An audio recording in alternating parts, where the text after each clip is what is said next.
আজকে খালেদা জিয়ার বিদায় হলো রাজকীয় বিদায়, রাজকীয় ভাবে তাকে বিদায় করে দেওয়া হলো। লক্ষ কোটি মানুষ তার জন্য কেঁদে কেঁদে দোয়া করতেছে, এটাই হলো তার জীবনের সফলতা। এই যে বাংলাদেশের তিনবারে প্রধানমন্ত্রী বেগম খালেদা জিয়া আমাদের মধ্য থেকে বিদায় নিয়ে চলে গেল। আজকে ঢাকা শহরে তার জানাজা হলো। সংসদ ভবনের দক্ষিণ প্লাজায় মানিক অ্যাভিনিউতে লক্ষ লক্ষ মানুষ সেই জানাজায় উপস্থিত হয়েছে। কান্না করে করে লক্ষ মানুষ তার জন্য দোয়া করতেছে।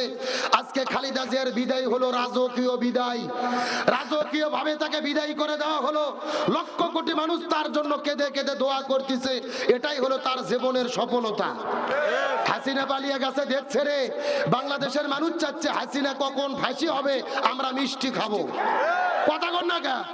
আর খালেদা জিয়া মরে গেছে, তার জন্য কান্না করে করে মানুষ দোয়া করতেছে। এটাই হলো দুই নেত্রীর পার্থক্য। হাসিনার সম্পর্ক ছিল ভারতের সাথে, নাস্তিকদের সাথে, আর খালেদা জিয়ার সম্পর্ক ছিল আলেম ওলামার সাথে। এ সত্যকে স্বীকার করতে হবে। এই দেশের জন্য যে অবদান রেখেছেন এটা বলতেই হবে। খালেদা জিয়া ছিলেন হিমালয়ের পাহাড়ের মতো শক্তিমান, দীপ্যমান। এই বাংলাদেশে অতি অল্প বয়সে তিনি তার স্বামীকে হারিয়েছে। মাত্র 10 বছরের ব্যবধানে দলকে নেতৃত্ব দিয়ে তিনি প্রধানমন্ত্রী হয়েছেন। কিছুদিন পরে তার ছেলে কোকোকে হারিয়েছে। তারেক জিয়াকে দেশ থেকে বের করে দেওয়া হয়েছে। খালেদা জিয়াকেও দেশ থেকে বের হতে বলা হয়েছিল। খালেদা জিয়া বলেছে, না, বাইরে আমার কোনো থাকার জায়গা নাই, আমি দেশে থেকে জীবন দেব, তাও দেশ ছাড়বো না। আল্লাহু আকবার বলেন। এই জন্য খালেদা জিয়াকে বলা হয় আপসহীন দেশনেত্রী। ইরশাদের বিরুদ্ধে আন্দোলন করেছে, মাথা নত করেনি। গত 16 বছর হাসিনার বিরুদ্ধে আন্দোলন করেছে। খালেদা জিয়াকে বাড়ি থেকে বের করে দেওয়া হয়েছে, জেলখানায় বন্দি করা হয়েছে, তার শরীরে বিষ ঢুকাইয়া স্লো পয়জনিং দিয়ে তাকে হত্যা করা হলো। খালেদা জিয়া বলেছে, আমি জীবন দেব, তাও দেশ ছাড়বো না, জালেমের কাছে মাথা নত করব না। উনি প্রমাণ করেছেন খালেদা জিয়া আসলেই আপসহীন দেশনেত্রী। আমরা যতটুকু তথ্য পেয়েছি, খালেদা জিয়াকে হাসিনা গোপনে 3টা শর্ত দিয়েছিল। সেটা বলেন কয়টা? 3টা শর্ত দিয়েছিল যে আপনি যদি এই 3টা শর্ত মেনে নেন আপনাকে দেশ ছেড়ে যেতে দেব। প্রথম নম্বর শর্ত, খালেদা জিয়ার জন্মদিন হলো 15ই আগস্ট। হাসিনা বলেছিল এটা 15ই আগস্ট রাখা যাবে না, এটাকে কেটে ফেলতে হবে, কারণ বঙ্গবন্ধু মারা গেছে 15 তারিখে, এই দিনে কারো জন্ম হওয়া যাবে না। কত বড় ফিরাউন চিন্তা করে দেখছেন? কেন জন্ম মৃত্যু হয় কার হুকুমে, অথচ বলতে যে 15 তারিখ কারো জন্ম হওয়া যাবে না। 2 নম্বর শর্ত, আপনার বিরুদ্ধে যে অভিযোগ আছে এগুলো মেনে নিয়ে ক্ষমা স্বীকার করতে হবে, এগুলো আপনাকে বলতে হবে, হ্যাঁ আমি ভুল স্বীকার করলাম। আর 3 নম্বর, আপনাকে মুচলেকা দিয়ে দেশ ছেড়ে যেতে হবে, আর জীবনে রাজনীতি করব না। খালেদা জিয়া বলেছে দেশে থেকে জীবন দেব, তাও দেশ ছাড়বো না। চিৎকার করে বলেন আল্লাহু আকবার। আজকে খালেদা জিয়ার জানাজার ভেতরে পাকিস্তান থেকে স্পিকার এসেছে, ভারতের পররাষ্ট্রমন্ত্রী, তাম পৃথিবীর বড় বড় নেতা এসেছে। আমার তো মনে বলে খালেদা জিয়া সফল হয়ে গেছে। কতক্ষণ ঠিক কিনা? বাংলাদেশের 2 জন নেত্রী, একটা জননেত্রী শেখ হাসিনা আর একটা দেশনেত্রী খালেদা জিয়া। একজন পালিয়ে গেছে আর একজন মারা গেল। পুরো দেশের মানুষ তার জন্য দোয়া করতেছে। আল্লামা সাঈদী মারা যাওয়ার পরে ওই জালেমেরা জানাজা করতে দেয়নি, কবর জিয়ারত করতে দেয়নি। আল্লামা সাঈদীর জন্য পুরো দেশের মানুষ কান্না করে দোয়া করেছে। এটাই হলো জীবনের সফলতা। এই বাংলাদেশের সবচাইতে বড় বড় জানাজা হলো 4টি। যেটা বলেন কয়টি? 1 নম্বরে সবচেয়ে বড় জানাজা হয়েছিল শহীদ প্রেসিডেন্ট জিয়াউর রহমানের, তারপরে জানাজা হয়েছে আল্লামা সাঈদীর, তারপরে গত সপ্তাহে একটা জানাজা হয়েছে আমাদের প্রিয় ভাই কলিজার টুকরা শহীদ শরীফ ওসমান হাদি। আর আজকে হলো খালেদা জিয়ার জানাজা। এই 4টে জানাজা ইতিহাস হয়ে থাকবে। খালেদা জিয়া তিনি একটি নাম, তিনি একটি ইতিহাস। বিদায় নিয়ে চলে গেলেন। বাংলাদেশের সর্ববৃহৎ জানাজা হলো তিনি সফল হয়ে গেছে। আমরা দোয়া করি আল্লাহ তাকে জান্নাতের মেহমান হিসেবে কবুল করে নেন। আল্লাহ তাআলা তার জীবনের ভুল ভ্রান্তিগুলো মাফ করে দেন। কিন্তু খালেদা জিয়া বিদায় নিল, হাসিনা পালিয়ে গেছে। ওরা ভারতে যাওয়ার পরে কি বসে আছে? ওখান থেকে মাঝে মধ্যে কিন্তু টোপ মারে, বলে আমি সীমানার কাছে আছি, যে কোনো সময় শর্ট করে ঢুকে পড়তে পারি। আমরা বলতেছি ম্যাডাম আসেন, এটা তো আপনার বাবার দেশ, আপনি আসেন, আপনি শর্ট করে ঢুকবেন আর আমরা আপনাকে ফট করে আয়না ঘরে ঢুকে দেব।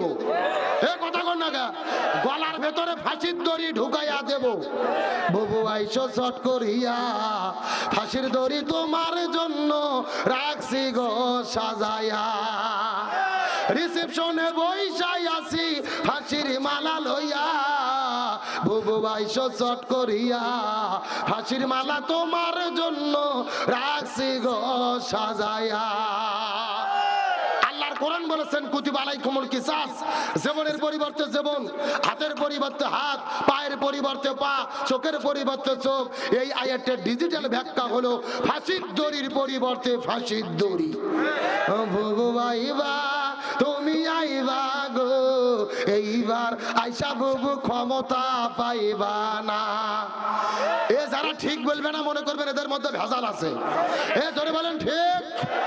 বুবু আইবা তুমি আইবা গো, এইবার আইসা বুবু ক্ষমতা পাইবা না। খোঁজনেই বুবু কাদের কাকার অবস্থা খারাপ, দরবেশ বাবার হারুন আঙ্কেল এখন সামনে আসে না। নেতা কর্মী সব জেলের ভেতর, বুবু আছে ডরের উপর, কখন জানি আসে গ্রেফতারি পরোয়ানা। বুবু আইবা তুমি আইবা গো, এইবার আইসা বুবু ক্ষমতা পাইবা না।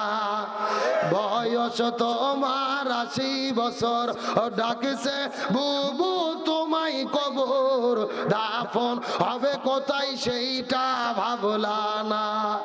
বুবু আইবা তুমি আইবা গো, এইবার আইসা বুবু সিয়ার পাইবা না। কথা বলেন ঠিক কিনা? আলোচনা কি চলবে? কারা কারা চলবে? দুটি হাত আল্লাহকে তুলে দেখাই। লিল্লাহে তাকবীর। আজকের মাহফিল চলছে চলবে, ঠাকুর গায়ের মাহফিল, সাবধার মাহফিল। কতক্ষণ চলবে? সারাদিন চলবে। কেন ভাইটাকে হুজুর মারাবাজ নাকি? বলবো সময় আছে, এত টেনশন করেন না, এখনো ওয়াজত যাইনি তো আমি। আলোচনা কি চলবে? মিনিট 30 সময় দেওয়া যাবে? আসেন তো ইনশাল্লাহ। আলোচনা চলছে, আরো জোরে সাউন্ড নাই।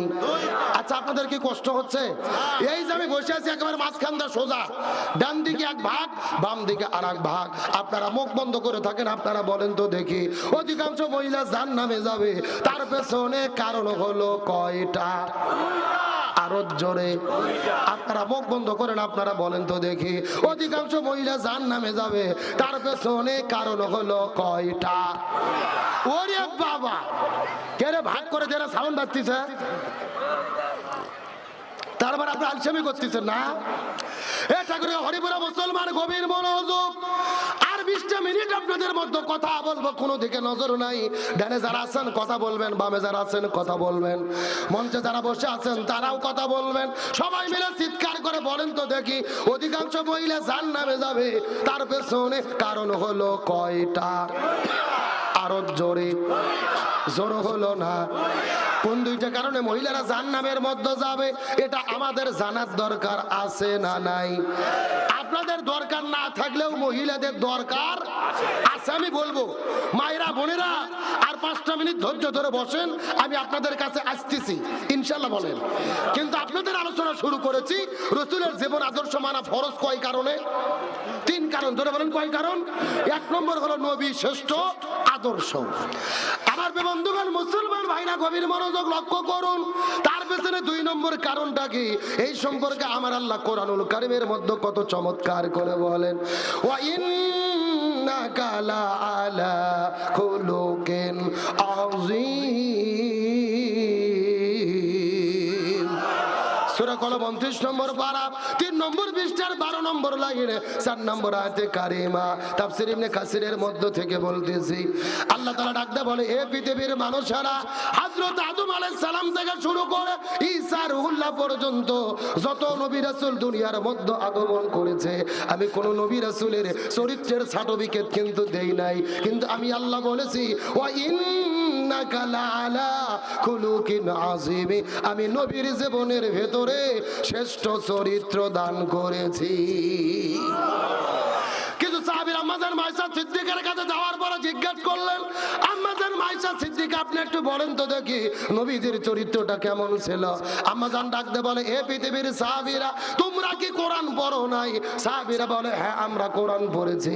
এমন সময় আম্মাজান বলেছেন, তাহলে তোমরা ভালোভাবে জেনে নাও, পবিত্র কোরআন ছিল যেমন, আমার নবীজির চরিত্রটা ছিল তেমন। তাহলে 1 নম্বর নবী যে শ্রেষ্ঠ আদর্শ, 2 নম্বর নবী যে শ্রেষ্ঠ চরিত্র, আর 3 নম্বর কারণটা কি এই সম্পর্কে আমার আল্লাহ কোরআনুল কারীমের মধ্যে বলেন, ওয়া মা আরসালনাকা ইল্লা রাহমাতাল লিল আলামিন। সূরা আম্বিয়া 17 নম্বর পারা 13 নম্বর পৃষ্ঠা 6 নম্বর লাইন 107 নম্বর আয়াতে কারিমা আল্লাহ তাআলা ডাকতে বলে, পৃথিবীর মানুষেরা ভালো করে বোঝার চেষ্টা করো। আসমান বলো, জমিন বলো, গ্রহ বলো, নক্ষত্র বলো, জ্যোতিষ্ক মণ্ডলী বলো, আমি আল্লাহ এই মহাবিশ্বের ভেতরে যতগুলো জগৎ সৃষ্টি করেছি, প্রত্যেকটা জগতের ভেতরে আমি আমার নবীজিকে রহমত স্বরূপ প্রেরণ করেছি। লিল্লাহে তাকবীর। এখন আপনাদের কাছে প্রশ্ন করতে চাই, নবী যদি রহমত হয়, ওই রহমত আমরা যদি পেতে চাই, ওই নবীর তরিকা মতো চলার দরকার আছে না নাই? জোরে বলেন, নবীর আদর্শ যদি বাংলাদেশে বাস্তবায়ন হয়, এই দেশের মধ্যে রহমত আসবে কি আসবে না? কিন্তু বর্তমানে বাংলাদেশে অনেকেই ফতোয়া দিচ্ছে, জাগামিত ইসলাম যদি ক্ষমতায় আসে, কোরআন যদি ক্ষমতায় যায়, কারো হাত থাকবে না, সবার হাত কাটা হবে। কি কাটা হবে? তার কারণ আল্লাহর কোরআন বলেছেন, ওয়াসারিকু ওয়াসারিকাতু ফাকতাউ আইদিয়াহুমা, কেউ যদি চুরি করে, ও ছেলে হোক অথবা মেয়ে হোক, তার হাত কাটতে হবে। কার কথা? তবে দুর্ভাগ্যজনক ব্যাপার হলো, এই আয়াতের সঠিক ব্যাখ্যা নেতা তো জানি না, অনেক হুজুরও সঠিকভাবে বলে না।